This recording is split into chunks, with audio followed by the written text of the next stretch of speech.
তুইবার যেমন তোর কোনো এমন ভিডিও না দেখি আরেকজনের আকিদা না জেনে তুই বেটার মূর্খ বলস ছাগল কোন না থাপড়ে দেন ধরালাম তোর আমি কতবার অনেক দিলাম তোর অনেকবার দেখছি তুই মানুষকে নিয়ে খারাপ খারাপ কথা বলিস তুই নিজে মূর্খ বেটা ভিডিওটা দিলাম ভালো করে মনোযোগ দিয়ে দেখে যাবি তোর সাহেব কি করে কি বলে রাজশাহী থেকে আমার সাথে কোলাকুলি হবে, মসজিদ থেকে বের হয়ে একজন আরেকজনের সাথে কোলাকুলি করতে হবে না। কত বেদাতি আমল আছে।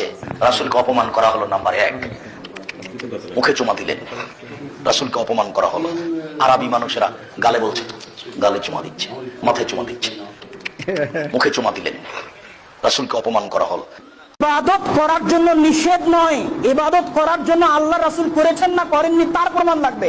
আল্লাহ রাসূল করেননি মানেই বেদাত, আল্লাহ রাসূল করেননি মানেই বেদাত, আল্লাহ রাসূল করেননি মানেই বেদাত।